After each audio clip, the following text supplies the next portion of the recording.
UFC and ESPN are made for each other. Welcome to Focus. Good day, my name is Ray Lalonde, and this is my daily sports business podcast. Here we go.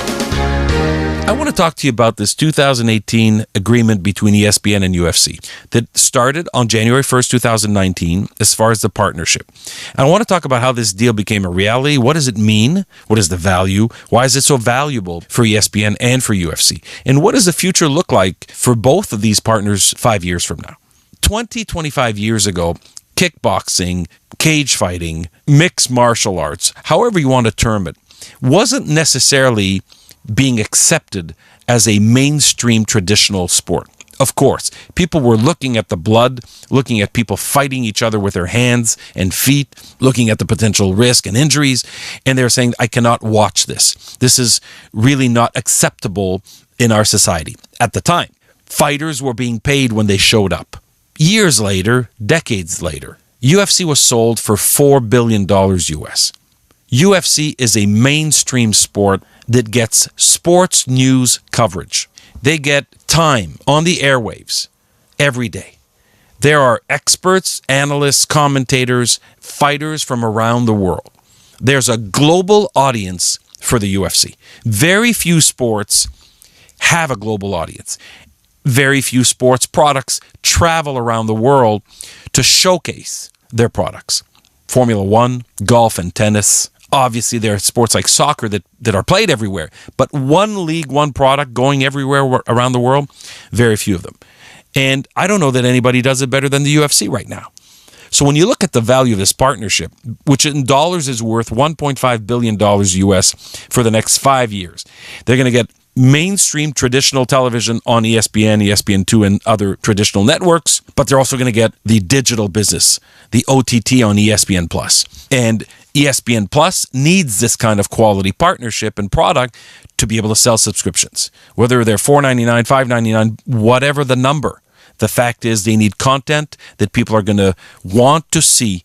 And this relationship, this exclusive relationship, is a formidable partnership between two of the greatest brands in the world. And in my opinion, I think they actually need each other to succeed, to go to the next level. UFC is always facing the challenges of having enough big names. Guys cannot be in that business forever. It's demanding physically. There's a high risk of injury. Careers are short. So they got to continue to reinvent themselves. Meanwhile, ESPN is losing traditional subscribers on a monthly basis. And it's gone down easily between 13 and 15 million subscribers in the last 5 to 7 years. So these numbers are scary. And ESPN is trying to redefine, re-engineer.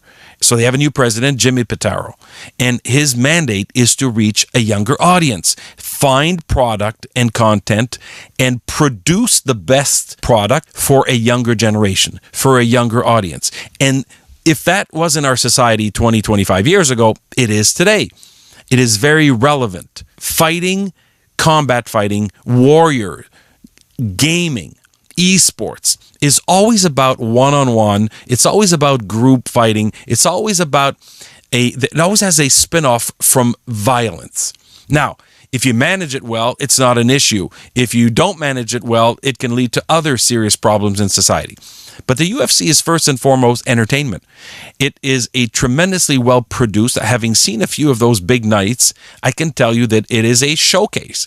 It is done like a combination of an NBA game, of a boxing match. It's got all the bells and whistles to create a traditional but extraordinary, exciting evening of entertainment. And why it's so important for ESPN is really because they need these kinds of partnerships to skew younger going forward.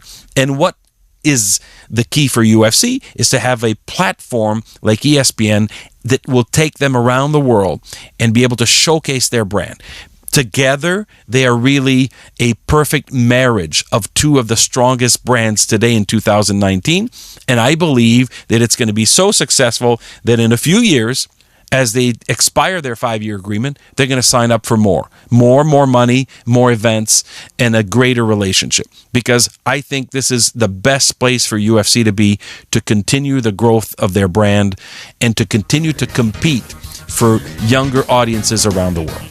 Thanks for listening to Focus. Follow me on Twitter at RealRayLalonde. Share the podcast with your friends and colleagues and redirect them to SoundCloud or YouTube. Once again, thanks for being there. This is Ray Lalonde. Talk to you soon.